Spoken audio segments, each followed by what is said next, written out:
Haragopal sir నువ్వు మాట్లాడవలసిందిగా కోరుతా ఉన్నా. Thank you.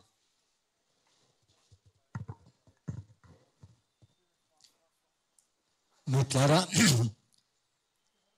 ఈ సమస్య ఏదైతుందో వ్యాపారస్తుల సమస్య, తెలంగాణ ఉద్యమ కాలంలో మా భూములు మావే, మా ఉద్యోగాలు మావే, మా నీళ్లు మావే, కానీ మా వ్యాపార మాదే అని మా నినాదం రాలే. అప్పటి వరకు ఇంకా ఇట్లా వ్యాపారస్తులు చిన్న చిన్న వ్యాపారాలు చేసుకునే వాళ్ళు కూడా ఇంత అస్థిరతకు గురై ఇవాళ మన వ్యాపార భవిష్యత్ ఏమిటి, మన కుటుంబ భవిష్యత్ ఏమిటి, అసలు వ్యాపారంలో వస్తున్న వాళ్ళు ఎవరైతే ఉన్నారో ఆ వస్తున్న వాళ్ళకున్న కిటుకులు, వాళ్ళకుండే రాజ్యంతో ఉండే సంబంధాలు, వాళ్ళు చాలా నెట్వర్క్ ఉంటుంది వాళ్ళు. నాకు మొదట ఈ చిన్న చిన్న వ్యాపారస్తులు దెబ్బతింటారు అన్నప్పుడు మా చిన్నప్పటి అనుభవము, మా గ్రామ అనుభవం, ఇంకా ఈ వ్యాపారస్తులు మార్వాడి లాంటి వాళ్ళు ఇంకా మా గ్రామానికి దాకా రాలేదని నేను అనుకుంటున్నాను. 5-6 దుకాణాలు ఉన్నాయి, చిన్న చిన్న వ్యాపారాలు. ఆ వ్యాపారం ఎలా ఉండేది అంటే వ్యవసాయ కుటుంబం కదా, వ్యవసాయ సమాజంలో నెల నెలకు ఆదాయం రాదు, పంట పండినప్పుడు ఆదాయం వస్తుంది. అందరూ వ్యాపారస్తులు, మా దుకాణాలు అందరూ కూడా ఉద్దెర అనేవాళ్ళు. పంటలు పండినప్పుడు ఇస్తాం, ఇక బట్టలైనా సామానైనా అన్నీ కొనుక్కోవడము. మా నాన్నగారు ఏమంటే వ్యాపారం మన పంటలు పండిన తర్వాత వాళ్ళ డబ్బులు వాళ్ళకి ఇచ్చేది.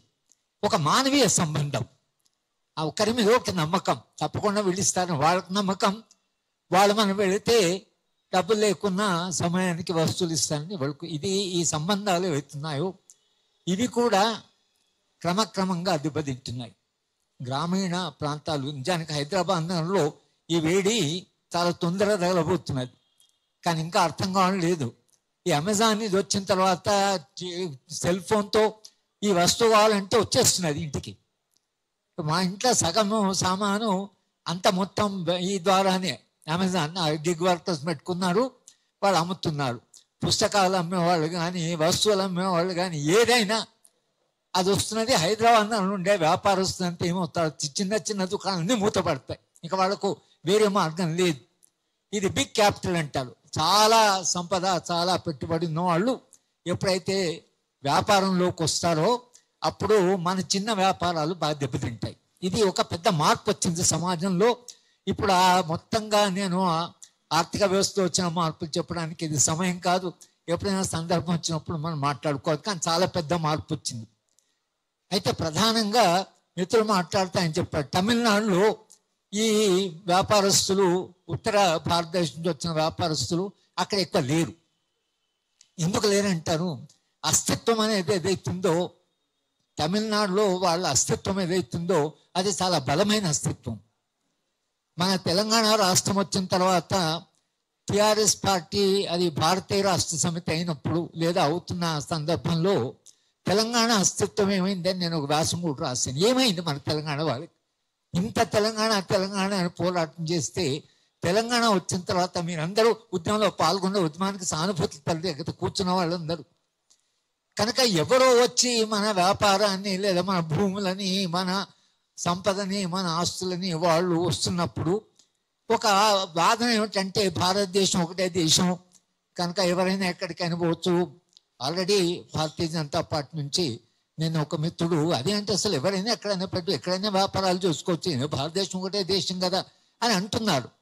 అది నిజమే, కానీ అందరి వ్యాపారస్తు సమానంగా లేదు కదా, అందరికి సమానమైన పెట్టుబడి లేదు కదా, అందరికీ సమానమైన రాజకీయమైనటువంటి మనకు ప్రభావం లేదు కదా.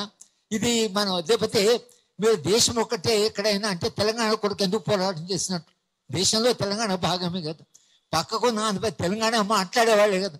వాళ్ళకు వ్యతిరేకంగా కూడా మనము లేదు, మీరు చక్రం నడపడానికి వీలు లేదు, మీరు పోవాల్సిందే మా రాష్ట్రం మాది, మా పాలన మాది అని మనం పోరాటం చేసినాం కదా.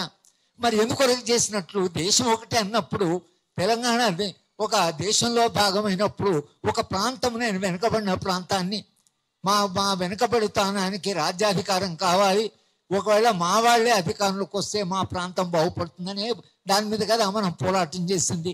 అయినప్పుడు తెలంగాణ వెనుకబాటుతనకు పోరాటం జరిగితే తెలంగాణలో ఉండే వ్యాపారస్తులు, చిన్న చిన్న వ్యాపారస్తులు, వాళ్ళు తెలంగాణలో భాగమే కదా. అట్లా కాస్త చిన్న వ్యాపారాలు చేస్తూ ఎవరైతే తమ కుటుంబాన్ని నడుపుకుంటున్నారో ఆ వ్యాపారస్తులు దెబ్బతింటే తెలంగాణ దెబ్బతింది అన్నప్పుడు, కింది వాడు దెబ్బతిన్నప్పుడు ఆ ఫీలింగ్ లేకపోతే చురుక మనకు తగలకపోతే ఎందుకు పోరాటం చేసినట్లు తెలంగాణ కొరకు? అంటే అస్తిత్వం అనేది కేవలం ఏదో తెలంగాణ రాష్ట్రం కావడమే కాదు, తెలంగాణలో ఉండే అన్ని వర్గాలు, అన్ని రకాల వాళ్ళే వెళ్తున్నారు, అందరికీ ఒక భద్రత, అందరికీ ఒక మెరుగైన జీవితం అని కదా, మనుషులు కదా అంతిమంగా కౌంట్ అయ్యేది. మన వ్యాపారాలు దెబ్బతింటున్నప్పుడు, మన వ్యాపారాలు ఇక నడుస్తాయిలోనే పెద్ద పెట్టుబడి మన రాష్ట్రానికి వచ్చినప్పుడు మరి ఈ వ్యాపారస్తుల సంగతి ఏమిటి? మన భవిష్యత్తు ఏమిటి? ఈ వ్యాపారాలు పోతే మనం ఏం చేసుకోవాలి? మన తరతరాలుగా ఇదే వ్యాపారం చేస్తున్నాం. మా ఊళ్ళో 5-6 షాప్స్ ఉన్నాయి. వాడు పిల్లలు, రామలింగం అని మా క్లాస్మేట్ ఉండేవాడు, ఆయన హై స్కూలు ఇంకా పూర్తిగా కాకముందే ఆ తండ్రి అన్న బాగానే చదువుతున్నాడు మీ అబ్బాయి అంటే, మాకెందుకు అయ్యా చదువు, మా వ్యాపారం చేసుకుంటే వాడు మా వ్యాపారం కోసం వ్యాపారం తీసుకుపోయాడు అబ్బాయిని. ఇంకా వేరే ఉద్యోగాలు కూడా రాలే చాలా మంది. పిల్లలు తమ వ్యాపారం చేసుకుంటారని వ్యాపారంలోకి తీసుకెళ్ళారు. ఇవాళ పరిస్థితి ఏమవుతుందంటే మన దుకాణము, మన వ్యాపారం నడుస్తుందా నడవదా, ఈ అశ్రద్ధ వచ్చింది. నేను ఆ మధ్యన ఔరంగాబాద్ వెళ్తుంటే ఒక ట్రైన్లో ఒక వ్యాపారస్తుని నా పక్క కూర్చున్నాడు, చిన్న వ్యాపారమే. అంటే మీ వ్యాపారం ఎట్లా నడుస్తుంది అని అడిగాను. అంటే ఆయన చాలా విచిత్రంగా చెప్పాడు, సార్ ఈ లక్ష్మి అని ఉన్నది కదా, చెప్పుల చిత్రాలు సార్, ఆమె ఎవరి దగ్గర ఉంటుందో, ఎక్కడ పోతుందో, ఎంతకాలం మా ఇంట్లో ఉంటుందో తెలియదు. మీది సరస్వతి, ఆమె మీ దగ్గర ఉందంటే మీకు ఈ జీవితం అంతా జ్ఞానం ఉంటుంది. మాది అట్లా కాదు, మా బతికట్లా అంటే ఎప్పుడు నడుస్తుందో, ఎప్పుడు ఏమవుతుందో, లాభం వస్తుందో, నష్టం వస్తుందో, నడుస్తుందో నడవదో, ఈ అస్థిరత. అంటే ఈ దుకాణం నడుస్తుందా లేదా, ఈ వ్యాపారం నడుస్తుందా లేదా అని ఒక అస్థిరత వచ్చి, అది ఇప్పుడు వాళ్ళ మొదటిసారిగా మీరందరూ కలిసి ఇది ఏదైనా మనం చేయాలి, లేకపోతే మన భవిష్యత్తు ఏమిటనే ఆందోళన మిమ్మల్ని నన్ను ఇక్కడ తీసుకొచ్చింది. మిత్రులందరూ కలిసి దీని గురించి తప్పకుండా, ఎందుకంటే వ్యాపారంలో ట్రేడింగ్లో చాలా మంది ఉన్నారు. ఎందుకంటే ప్రతి గ్రామంలో 5-6 కుటుంబాలు ఉన్నా కూడా మొత్తం తెలంగాణలో వ్యాపారస్తుల సంఖ్య లక్షల్లో ఉంటుంది. వీళ్ళు దెబ్బతిన్నారు అనుకోండి, ఎక్కడ పోవాలి వీళ్ళు? ఈ ప్రశ్న వస్తున్నది. మార్వాడీలని కాదు, ఆ ఉత్తర భారతదేశం నుంచి వచ్చే మార్వాడీలకి ఏదైతుందో వాళ్ళు ఒక భావజాలంతో వస్తారు, వాళ్ళకు లాభాలు ఎట్లా చేసుకోవాలని తెలుసు, వాళ్ళు రాజకీయ నాయకులను ఎట్లా నడపాలని తెలుసు, అది పిన్న డిపార్ట్మెంట్లను ఎట్లా ప్రభావం వాళ్ళకి తెలుసు. చాలా కిటుకులు వాళ్ళు, ఎందుకంటే చాలా కాలంగా వ్యాపారాలు చేస్తున్నారు. వ్యాపారాలు చేస్తూ వాళ్ళకి మొత్తం కిటుకులు తెలుసు. మన వ్యాపారం చాలా సింపుల్, మన వ్యాపారం పెట్టుకున్నామా, మనకు వచ్చే కాస్త లాభంతో కుటుంబం నడుస్తున్నది. కానీ గ్రామంలో ఉండేటువంటి సంబంధాలు అన్నీ మారిపోయాయి. ఇప్పుడు పట్టణం షాద్నగర్లో ఈ మార్వాడి కూడా చాలా, మేము చిన్నప్పుడు కాదు మాకన్నా ముందు తరం నుంచి వచ్చారు. ఇవాళ మా గ్రామస్తులు కొందరు వచ్చారు. వస్తే మార్వాడీలు అయితే మన షాద్నగర్లో చాలా, అంటే వాళ్ళు అన్న ఆ వ్యాపారస్తులు వేరే, ఈ వ్యాపారస్తులు వేరు. అప్పుడు ఆ వ్యాపారస్తులు కొన్ని విలువలు కొంత ఉండేది. అబ్బో ఇప్పుడు వచ్చిన వాళ్ళు కొత్త తరం ఏదైతుందో చాలా కష్టమైన తరం అని చెప్తున్నారు. వీళ్ళు అట్లా కాదు, పాత తరంలా కాదు. ఇప్పుడు మాట్లాడుతుంటే అందరికీ అర్థమైపోయింది ఏంటంటే ఈ వస్తున్న తరము చాలా స్వార్థమైన తరం. అంటే ఇక వాళ్ళు ఎవరైనా అమ్ముడు కానీ ఏమైనా కానీ, ఇక అప్పులు ఇచ్చారనుకోండి, వెనకటికి అప్పులు ఇస్తాయా తీరు అంటే పోయిన సంవత్సరం నువ్వు వచ్చే సంవత్సరం ఇవ్వనొచ్చు. ఇప్పుడు అట్లా కాదు, గుండాలం పెట్టి బెదిరించి అది అప్పులు వసూలు చేయడంలో మా రవి ఇక్కడ కూర్చున్నాడు. వ్యాపారస్తులు అప్పులు తీసుకున్నప్పుడు, ప్రైవేట్ అప్పులు తీసుకున్నప్పుడు రైతు ఆత్మహత్యలు చేసేదాకా అది పోతున్నది. కనుక ఇవాళ మనం ఈ చిన్న వ్యాపారం ఏదైతుందో ఈ వ్యాపారస్తులని, ఈ వ్యాపారాన్ని కాపాడుకోండి ఎట్లా. ఇవాళ తెలంగాణ ప్రభుత్వాన్ని మనం అడుగుతున్నది ఏంటంటే, తెలంగాణ రాష్ట్రం కొరకు మనం పోరాటం చేసింది అన్ని రంగాల్ని కాపాడుకోవడం కొరకని. ఇక్కడ ఉన్నటువంటి తెలంగాణ వాళ్ళు ఎవరైతున్నారో కాస్త మెరుగైన జీవితం కొరకని మనం రాష్ట్రం కొరకు పోరాటం చేసాము, రాష్ట్రం వచ్చింది. ఇవాళ మీ సమస్య ముందుకు వచ్చింది. మన వాళ్ళ ప్రభుత్వాన్ని అడుగుతున్నామంటే మరి మా సంగతి ఏమిటి, మా భవిష్యత్తు ఏంటి, మా వ్యాపారం సంగతి ఏంటి? ఎవరో వచ్చి ఇక్కడ వ్యాపారం పెడుతున్నారు, వాళ్ళకు పెద్ద పెట్టుబడి ఉంది, వాళ్ళకి చాలా లింక్ వేస్తున్నాయి. వాళ్ళు చేసినప్పుడు చిన్న వ్యాపారస్తుల, తెలంగాణలో చిన్న వ్యాపారస్తుల భవిష్యత్తు ఏమిటి? ఇది మనం వాళ్ళ ఇక్కడ అడగడానికి వచ్చాం. ఈ వ్యాపారాన్ని కాపాడతారా లేదా? స్థానికులు ఏ వ్యాపారం చేస్తున్నారో ఆ స్థానికుల వ్యాపారాన్ని వాళ్ళని కాపాడతారా లేదా? రాజ్యము లేకపోతే స్టేట్ ప్రభుత్వాలు ఏవైతున్నాయో అవి ఇప్పుడు ఏం పాత్ర నిర్వహించాలనేది పరిష్కార మార్గం. పరిష్కార మార్గం ఏంటంటే ఈ వ్యాపారస్తులు ఎవరైతే ఈ ప్రాంత వ్యాపారస్తున్నారో వాళ్ళని రక్షించడం ఎట్లా, ఆ వ్యాపారాన్ని కాపాడడం ఎట్లా. మీరు జిఎస్టీ తీసుకొచ్చారు, జిఎస్టీ వల్ల ఏమైంది? అది సెంటర్కి వెళ్ళిపోయింది. వాడు అక్కడి నుంచి వేస్తాడు. ఇక్కడ ఉంటే మన రాష్ట్ర ప్రభుత్వంతో ఒకవేళ ట్యాక్స్ లెక్కేస్తే ఇది చాలా కష్టమైన పోరాటం చేయవచ్చు. ఇప్పుడు అది పెద్ద పోరాటం, అది దేశవ్యాప్తంగా పోరాటం. అంటే మొత్తంగా అధికారం అంతా కేవలం సెంట్రలైజ్ అయిపోయింది. ఇక్కడ రాష్ట్ర స్థాయిలో నిర్ణయాలు తీసుకునే అధికారమే తగ్గిపోయింది. అయినా మనం ఇవాళ వెనుకబడిన ప్రాంతంలో ఉండేటువంటి వ్యాపారస్తులు కానీ, మీరెందుకు ఒక వ్యాపారమే కాదు, మన చేతి పరిశ్రమలు ఏమయ్యాయి, మా గ్రామంలో ఉండే చేనేతి పనుల వాళ్ళు ఏమయ్యారు, నూనె తీసే వాళ్ళు ఏమయ్యారు, అసలు కుమ్మరి వాళ్ళు ఏమయ్యారు, ప్లాస్టిక్ వచ్చింది కుమ్మరి వాళ్ళు అందరూ కోల్పోయారు. ఇక చేనేత కార్మిక సమస్య అయితే మాకు చెప్పడానికి వీళ్ళు ఎన్ని ఆత్మహత్యలు జరిగాయి. ఒక్క రంగం కాదు, అన్ని రంగాల్లో ఒక పెద్ద సంక్షోభం వచ్చింది. దీనికి కారణాలు అవి అంతర్జాతీయంగా ఉన్నాయి, జాతీయంగా ఉన్నాయి, ఒక ఆర్థిక నమూనాలో ఉన్నాయి. కారణాలు ఎక్కడో ఉన్నాయి. కారణాలు ఏమైనా కూడా కింది నుంచి ఉద్యమం లేకపోతే మనం కాపాడుకోవడం సాధ్యం కాదు.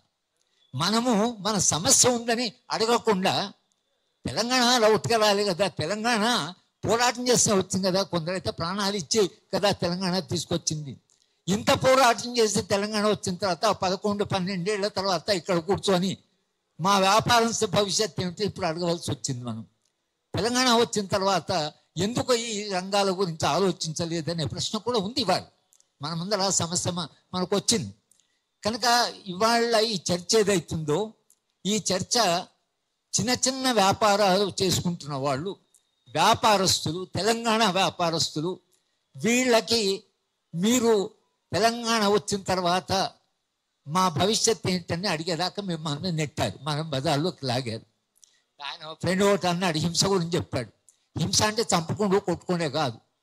మన వ్యాపారం కూలిపోయింది అనుకోండి, మన వ్యాపారం దుకాణం మూసిపోయింది అనుకోండి, మనం అనుభవించే కష్టము, మన రోజు మన ఎట్లా రేపు పొద్దున ఎట్లా నిద్ర లేని రాత్రి, పిల్లల చదివెట్లా అని అది కూడా హింసనే.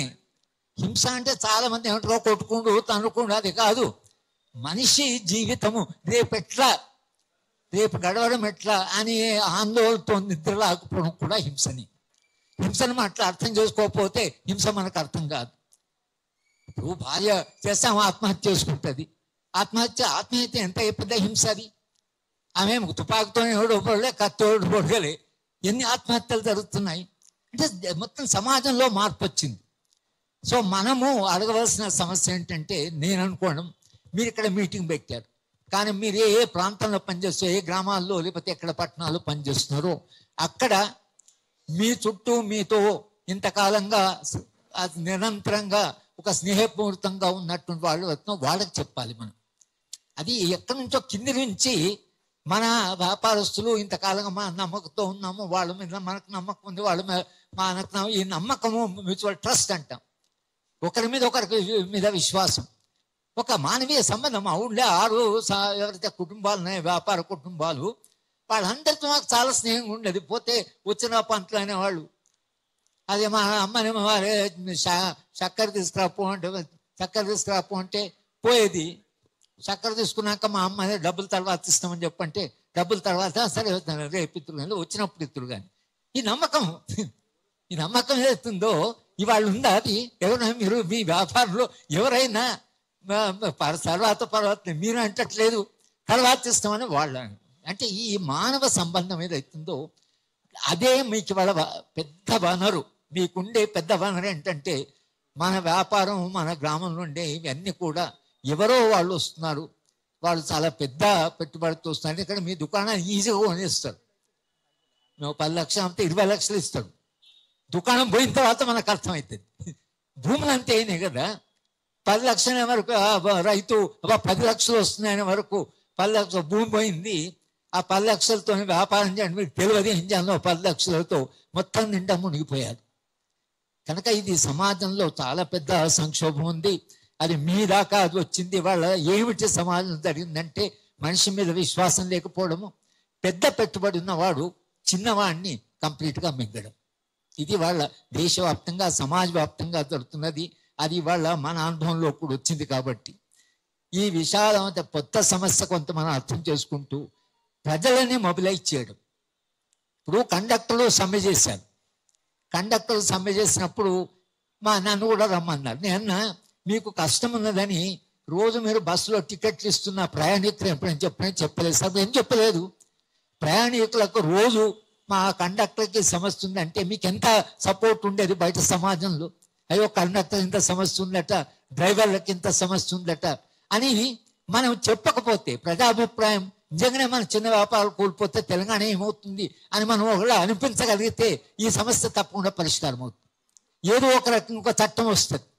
ఆ చట్టం ద్వారా చిన్న వ్యాపారస్తులను కాపాడుకోవాలి, స్థానిక వ్యాపారస్తులను కాపాడుకోవాలి అనేటువంటి ఒక దిశగా ఇది ఒక ఉద్యమం జరగలిగితే తప్పకుండా ఎట్లయితే మన ఉద్యోగాలు మనవి, మన భూమి మనది, మన నీళ్లు మనవి ఎట్లయితే అన్నారు, మన వ్యాపారం మనది.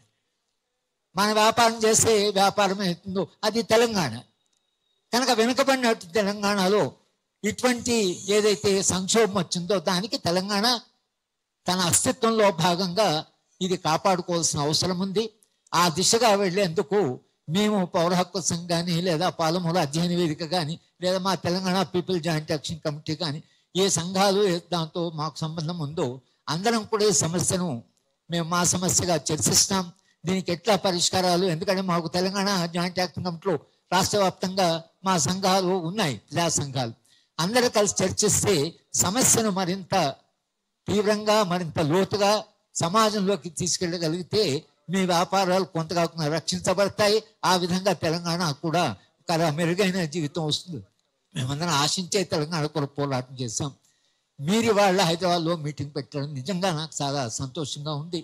తప్పకుండా మనందరం కలిసి ఎట్లయినా మనం కాపాడుకునే దిశగా మా వంతు ఏమన్నా చేయాలంటే అది కూడా చేయడానికి మేము సిద్ధంగా ఉన్నాం. మీరు మమ్మల్ని పిలిచినందుకు మీ అందరికి కూడా నేను ధన్యవాదాలు చెప్తున్నాను. Thank you sir. మంచి మెసేజ్ ఇచ్చారు. పెద్ద చేపలు వచ్చి చిన్న చేపలను మింగుతున్నాయని. సరే, హింసకు కూడా అందరు ఎట్లా చితికిపోతున్నారు. హింస అంటే అన్ని ఆత్మహత్యలు కూడా హింస అని నాకు ఇంతకుముందు మెసేజ్ వస్తా ఉన్నది. అన్న మీటింగ్ అంతా నడుస్తుంది, తెలంగాణది ఒక పాటన ఏదన్నా బాడు అనే మెసేజ్ వస్తుంది. సరే, ఇది సార్ చెప్పిన దానికి హింస